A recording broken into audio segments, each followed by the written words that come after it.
Herkese merhaba arkadaşlar, ben Emre, kanalıma hoş geldiniz. Uçurumdan aşağı düşen Sencer nasıl kurtulacak? Sultan Melikşah Elçin Hatun'a sinirlenip onu da mı tutsa kalacak? Yoksa bu sinirle Ebul Kasım ile evlenmeyi mi zorlayacak? Tapar, Sencer'in alpleriyle birlikte Sencer'e yetişemese bile kutsal emanetlere yetişip Yorgos'un elinden alabilecek mi? Nizamül Mülk'ün planının işe yaramaması ile birlikte Sultan Melikşah'ın söylediği eğer Sencer'in ve kutsal emanetlerin başına bir iş gelirse bedelini ödersin sözündeki bedel ne olacak? Sencer'in ve Tapar'ın ağabeyi Berk Yaruk diziye dahil olacak mı? Hasan Sabbah Ömer Hayyam'ın evini ateşe verirken attığı ok ile ifşa mı olacak? Yoksa Hasan Sabbah bu durumu önceden tahmin edip başka birinin okunu mu kullandı? Bütün bu sorularınızın ve daha fazlasının cevaplarını birazdan öğreneceksiniz. Analizime geçmeden önce bana destek olmak için videoyu beğenebilirsiniz. Videoyu beğendiyseniz şimdi analizime geçelim. İyi seyirler. Öncelikle Sencer'in ölmeyeceğini ve uçurumdan düştüğü yerin göl veya akarsu gibi bir yer olduğunu geçen analizlerimde söylemiştim. Lakin burada önemli olan nasıl kurtulacağı değil ve kimin kurtaracağı.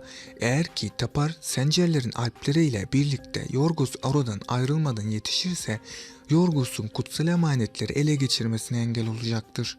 Tabii eğer Yorgos kutsal emanetleri Selçuklular ele geçirmesin diye Sencer'in arkasından uçurumdan aşağı atmazsa, hatta belki de eğer Tapar ve Sencer'in alpleri Yorgos tam Sencer'i uçurumdan aşağı attığı zaman yetişirlerse ve Sencer'in düşüşünü görürlerse onu kurtarmak için Arslantaş veya diğer alplerden birisi atlayabilir. Veya Sencer'i kurtarmak için suda sürüklendiği yol boyunca onu takip edebilirler. Lakin eğer Sencer'i yetişemezlerse Sencer her ne kadar kendini akıntıdan kurtarmayı başarsa da sonrasında o yaralarla devam edemeyecek, başka birisi onu kurtaracaktır. Şimdi gelelim Elçin Hatun konusuna. Terken Hatun'un tuzağına düşen Elçin Hatun elbette ki Sultan Melikşah'ın gözünde artık eski değerini kaybedecektir ve Sultan Melikşah da ona itimat etmeyecektir.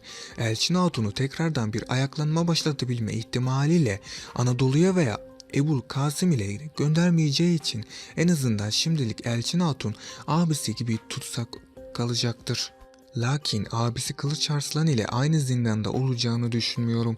Bir diğer sorumuz Nizamül Mülk'ün planının işe yaramaması ile birlikte Sultan Melikşah'ın söylediği eğer Sencer'in ve kutsal emanetlerin başına bir iş gelirse bedelini ödersin sözündeki bedel ne olacak?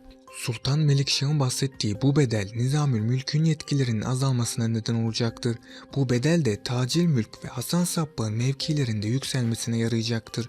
Sencer'in ve Tapar'ın ağabeyi Berk Yaruk diziye dahil olacak mı? En azından birkaç bölüm içerisinde Berk Yaruk diziye dahil olmayacak. Lakin sonrasında bu olaylar biraz yatışınca yeni düşmanlarla birlikte Berk Yaruk da diziye dahil olabilir. Son sorumuz Hasan Sabbah Ömer Hayyam'ın evini ateşe verirken attığı ok ile ifşa mı olacak? Yoksa Hasan Sabbah bu durumu önceden tahmin edip başka birinin okunu mu kullandı?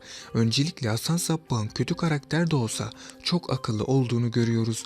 Lakin okların ucundaki işarete kadar da bu kadar önemli gizli bir bilgiyi de bileceğini düşünmüyorum. Ancak her ne kadar bu bilgiyi bilmese de tedbir amaçlı yanındaki batınıyla adamın veya başka birinin okunu kullanacaktır ve yakın zamanda da ifşa olmayacaktır. Videoyu yararlı bulduysanız ve bana destek olmak istiyorsanız videoyu beğenebilir. Uyanış Büyük Selçuklu dizisi hakkında en iyi analizlerden ve en güncel haberlerden ilk siz haberdar olmak istiyorsanız kanalıma abone olabilirsiniz. Bir sonraki videolarda görüşmek üzere, hoşça kalın.